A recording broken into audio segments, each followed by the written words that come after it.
প্রিয় দর্শকবৃন্দ, আসসালামু আলাইকুম। আপনাদেরকে নতুন একটি আইনের লেকচারে স্বাগত জানাচ্ছি। আমরা জুরিসপ্রুডেন্স বা আইন বিজ্ঞানের ওনারশিপ বা মালিকানা লেকচার সিরিজ আলোচনা করছি। ইতোমধ্যে আমরা ওনারশিপ বা মালিকানার প্রথম 4টি সিনোপসিস আলোচনা করছি। আজকে আমরা ওনারশিপ বা মালিকানা লেকচার সিরিজের সর্বশেষ synopsis modes of acquisition of ownership বা মালিকানা অর্জনের পদ্ধতি নিয়ে আলোচনা করব।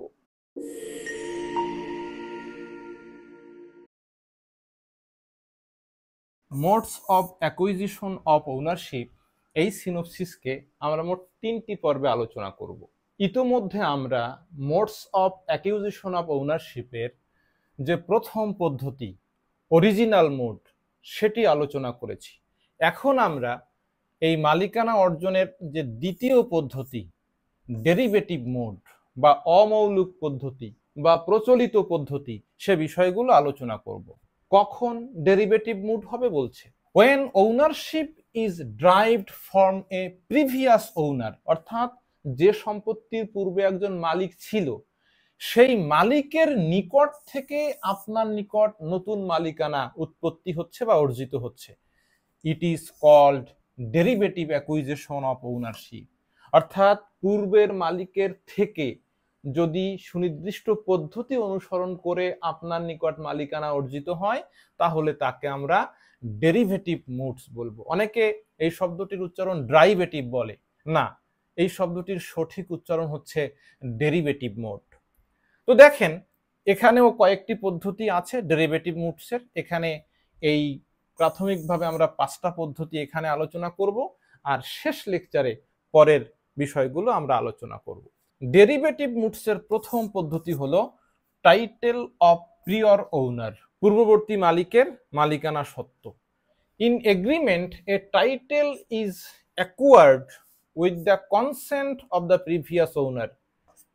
It is only limited to contract but includes all bilateral acts which create an interest. Such agreement may be either by grant or by assignment.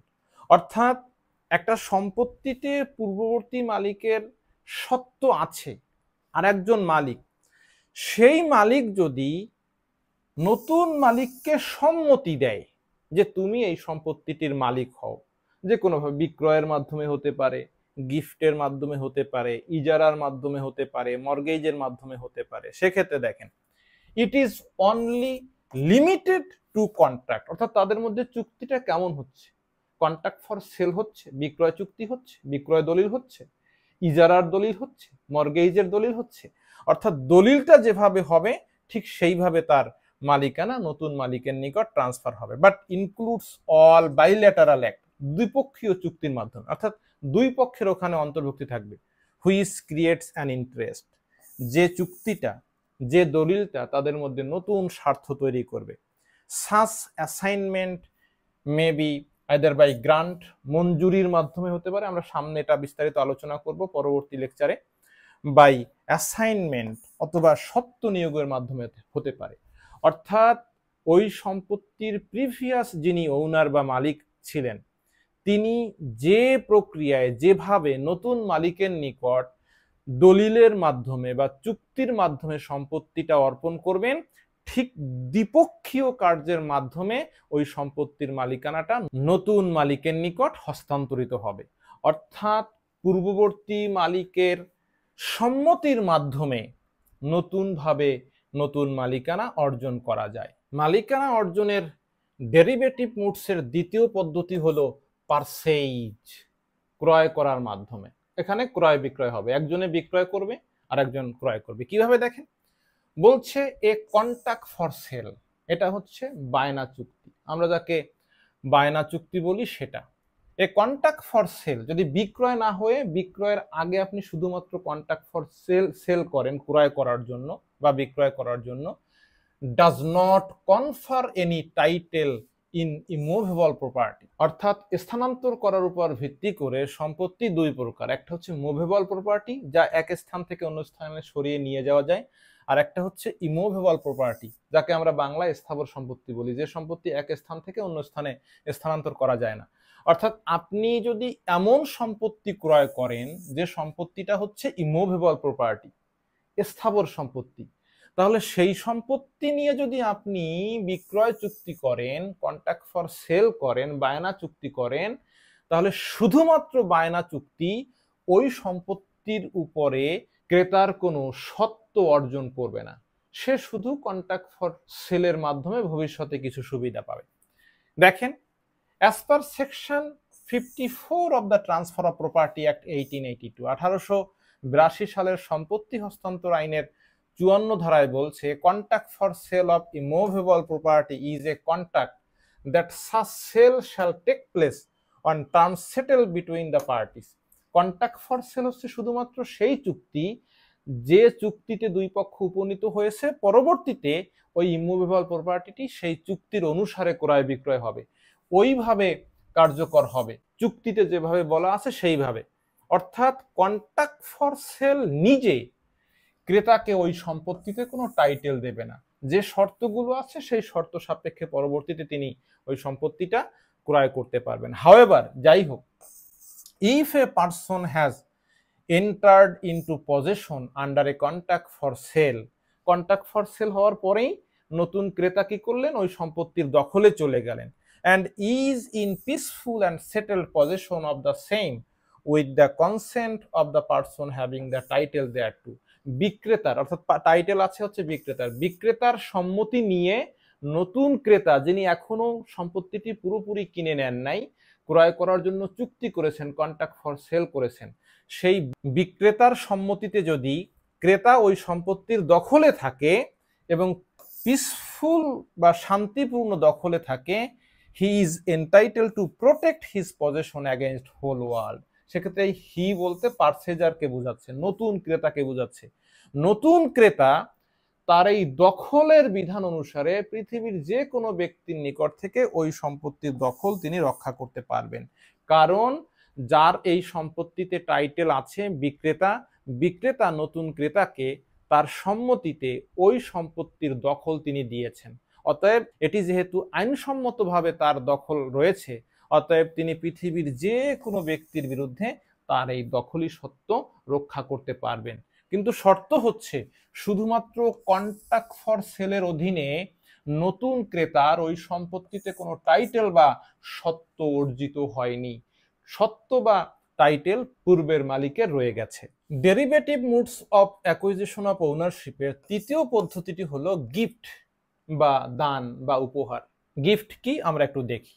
It should be voluntary and without consideration and it may B movable and immovable. অর্থাৎ আপনি movable property, অস্থাবর সম্পত্তি, immovable property, স্থাবর সম্পত্তি, এগুলো আপনি রাষ্ট্রীয় আইন অনুসারে, ধর্মীয় আইন অনুসারের বিষয়টা পরে বলছি, আপনি কি করতে পারবেন, গিফট বা দান করতে পারবেন। কিন্তু শর্ত হচ্ছে, গিফটের তিনটা শর্ত আছে, আমরা পরে বলছি।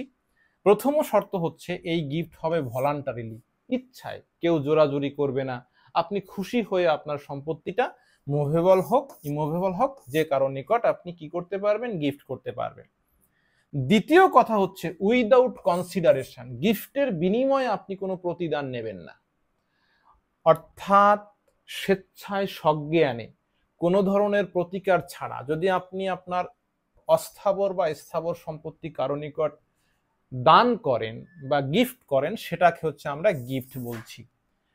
As per section 123 of the transfer of property act 1882, 1882 সালের সম্পত্তি হস্তান্তর আইনের 123 ধারার বিধান অনুসারে gift must be affected by a registered instrument signed by or on behalf of the donor and attested by at least 2 witnesses or by way of delivery। তাহলে দেখেন 123 ধারা কি কি শর্ত দিয়েছে। প্রথম কথা হচ্ছে, যদি তুমি কোনো ইমুভেবল প্রপার্টি ট্রান্সফার করো, সেক্ষেত্রে তোমাকে সেটা করতে হবে by way of registered instrument, অর্থাৎ রেজিস্ট্রি না করে কোনো ইমুভেবল প্রপার্টি যদি আপনি ট্রান্সফার করেন, সেই ট্রান্সফার বা হস্তান্তর কার্যকর হবে না। 1 নাম্বার কথা। 2 নাম্বার কথা হলো, সেখানে ডোনার যিনি দাতা, তিনি দাতা নিজে অথবা তার পক্ষে কেউ, যদি পাওয়ার অফ অ্যাটর্নি থাকে, আপনারা আরেকটু সিনিয়র হলে বিষয়গুলো বুঝবেন, যদি কাউকে ক্ষমতা অর্পণ করে সেও তার পক্ষে স্বাক্ষর করতে পারবে, অন্যথায় ডোনার বা দাতা নিজে স্বাক্ষর করবেন অথবা ডোনার বা দাতার পক্ষে কেউ স্বাক্ষর করবে। এবং সত্যিকার অর্থেই যে ডোনার বা দাতা গিফট করেছেন সেটা অ্যাটেস্টেড বা সত্যায়নের জন্য অ্যাটলিস্ট 2 উইটনেসেস, 2 জন সাক্ষী আবার স্বাক্ষর করবে যে হ্যাঁ দাতা সম্পত্তিটা হস্তান্তর করেছে বা গিফট করেছে, বা or by way of delivery. আর যদি সম্পত্তিটি হয় মুভেবল প্রপার্টি, সেক্ষেত্রে মুভেবল প্রপার্টি হলে শুধুমাত্র দখল হস্তান্তর করার মাধ্যমেও তিনি গিফট করতে পারেন। তাহলে আমরা দেখছি যে গিফট করার মাধ্যমেও, দান করার মাধ্যমেও নতুন করে মালিকানা অর্জিত হওয়া সম্ভব। ডেরিভেটিভ মুডস অফ ওনারশিপ বা মালিকানা অর্জনের এই প্রচলিত পদ্ধতির চতুর্থ পদ্ধতি হলো হিবা। অর্থাৎ মূলত আমরা একটু আগে যে গিফট পড়েছি, গিফটের আরবি শব্দ হচ্ছে হিবা, কিন্তু বাস্তবে যখন একটি গিফট মুসলিম ল অনুসারে করা হয়, মুসলমানরা করেন তাদের ধর্মীয় আইন অনুসারে, সেই ক্ষেত্রে আমরা গিফট শব্দটি ব্যবহার না করে হিবা শব্দটি ব্যবহার করি। ডিক্লারেশন অফ হিবা, হিবার ঘোষণাপত্র। তো হিবাটা দেখেন, Hiba is the voluntary transfer of ownership of property made immediately and without consideration. অর্থাৎ এক্ষেত্রে মূল কথা হচ্ছে হিবাটাও হতে হবে গিফটের মতো ভলান্টারিলি, স্বেচ্ছায় সজ্ঞানে, এবং এখানে ইমিডিয়েটলি অ্যান্ড উইদাউট কনসিডারেশন, তাৎক্ষণিকভাবে যিনি ট্রান্সফার করেছেন তিনি তাকে বুঝিয়ে দেবেন, ডোনিকে, এবং এক্ষেত্রেও কোনো কনসিডারেশন বা প্রতিদান নেওয়া যাবে না, এক্সচেঞ্জও হবে না। এক্সচেঞ্জ আমরা বলছি নো এক্সচেঞ্জ অফ মানি, টাকাও নেওয়া যাবে না। টাকা নিলে সেক্ষেত্রে কিন্তু আর এটা গিফট বা হিবা থাকবে না। বাই ওয়ান পারসন, যিনি গিফট করছেন বা হিবা করছেন তাকে বলা হয় ইংরেজিতে ডোনার, টু অ্যানাদার ডোনি, অর্থাৎ যার নিকট গিফট করছেন, দান গ্রহীতা, তিনি হচ্ছেন ডোনি, হু অ্যাকসেপ্ট ইট আন্ডার মুসলিম ল। যদি এই গিফটটাই মুসলিম ল অনুসারে হয়ে থাকে সেক্ষেত্রে সেটাকে আমরা বলি হিবা। তো এখন প্রশ্ন হলো, আমরা তো আগের পয়েন্টে দেখেছি যে গিফট করতে হলে সেই গিফটকে 1882 সালের ট্রান্সফার অফ প্রপার্টি অ্যাক্ট অনুসারে রেজিস্ট্রেশন করতে হয়। তাহলে মুসলিম ল অনুসারে যদি হিবা করে সেটাকে কি রেজিস্ট্রেশন করতে হবে? দেখেন কি বলছে, বলছে অ্যাট প্রেজেন্ট, বর্তমানে Hiba must be registered under the registration act 1908, অর্থাৎ 1908 সালের রেজিস্ট্রেশন অ্যাক্টের বিধান অনুসারে এই যদি আপনি মুসলিম ল অনুসারেও হিবা করেন সেই হিবাকে নিবন্ধন করতে হবে। অর্থাৎ 2004 সালে এই সংশোধনীটা registration act, specific relief act এবং the transfer of property act 1882 এই আইনগুলোতে সংশোধনী এসেছে। অর্থাৎ আপনি যদি মুসলিম ল অনুসারেও যদি আপনার কোনো ইমুভেবল প্রপার্টি হিবা করেন, সেই হিবা তখন গিফট বলে গণ্য হবে ট্রান্সফার অফ প্রপার্টি অ্যাক্টের 123 ধারার বিধান অনুসারে।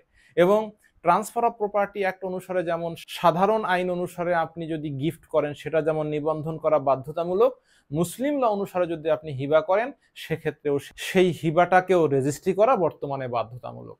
তাহলে গিফটের ক্ষেত্রে আপনার মূল যে শর্ত হচ্ছে সেটা হলো আপনি ভলান্টারিলি গিফট করবেন, উইদাউট কনসিডারেশন গিফট করবেন, ইমিডিয়েটলি ট্রান্সফার করে দেবেন এবং রেজিস্ট্রেশন করে দেবেন। ডেরিভেটিভ মুডস অফ অ্যাকুইজিশনের প্রকারগুলো আছে, তার মধ্যে পঞ্চম পদ্ধতি হলো ইনহেরিটেন্স বা উত্তরাধিকার সূত্রে, another way of acquiring ownership by means of inheritance, অর্থাৎ উত্তরাধিকার সূত্রেও নতুনভাবে কেউ কেউ সম্পত্তির মালিক হতে পারে। ওয়েন এ পারসন ডাইস, যখন একজন ব্যক্তি মারা যায়, সার্টেন রাইটস সারভাইভ হিম, অর্থাৎ মৃত ব্যক্তিরও কিছু অধিকার থাকে, and pass on to his years and successor, সেই রাইটসগুলো কি হয়, তার যারা উত্তরাধিকারী অথবা তার যারা সাকসেসর তাদের নিকট ওইগুলো ট্রান্সফার হয়। The rights which are survived by a person are called inheritable rights, অর্থাৎ ওই মৃত ব্যক্তির যে রাইটগুলো থাকে সেগুলোকে উত্তরাধিকার সূত্রে হস্তান্তরযোগ্য অধিকার বলে। Proprietary rights are the inheritable rights, অর্থাৎ ওই সম্পত্তির যে তিনি মালিক, মালিকানা তার আছে, এই রাইটসটা তার উত্তরাধিকারীদের নিকট যাবে, এটা হচ্ছে inheritable rights. Succession to the property of a person may be either testate or intestate, অর্থাৎ তার সম্পত্তি কিভাবে বন্টিত হবে এটা তিনি উইল করে যেতে পারেন আর উইল নাও করে যেতে পারেন। অর্থাৎ যদি তিনি মৃত্যুর আগে তার সম্পত্তি কিভাবে বন্টিত হবে উইল করে দিয়ে যান, সেটাকে আমরা বলবো টেস্টেট, উইল অনুসারে। আর যদি তিনি উইল করে না যান তাহলে আমরা বলবো ইনটেস্টেট, স্বাভাবিকভাবে যেভাবে বন্টিত হয় সেভাবে। It may be by means of will or without a will. Testate হতে হলে উইল করে যাবেন, ইনটেস্টেট হতে হলে উইল করে যাবেন না। If there is a will, succession takes place by operation of law. তাহলে যদি মৃত্যুর পূর্বে তিনি তার সম্পত্তি উইল করে যান, তাহলে উইলের যে বিধিবিধান আছে সেই অনুসারে তার সম্পত্তি বন্টিত হবে। If there are no heirs, যদি ওই ব্যক্তির কোনো উত্তরাধিকারী পৃথিবীতে না থাকে অ্যাট অল, কোনো উত্তরাধিকারী নাই, the property goes to the state, তাহলে ওই ব্যক্তির সব সম্পত্তি রাষ্ট্র পেয়ে যাবে। যেহেতু তার কোনো উত্তরাধিকারী নেই, সেক্ষেত্রে তার সম্পত্তি কে পাবে? অর্থাৎ তার সম্পত্তি, তিনি যে রাষ্ট্রের নাগরিক হিসেবে রাষ্ট্র তার সম্পত্তি পেয়ে যাবে। আমরা ডেরিভেটিভ মুডস অফ অ্যাকুইজিশনকে দুটি পর্বে আলোচনা করব। প্রাথমিক যে প্রকারভেদগুলো ছিল সেগুলো এই পর্বে আলোচনা করছি।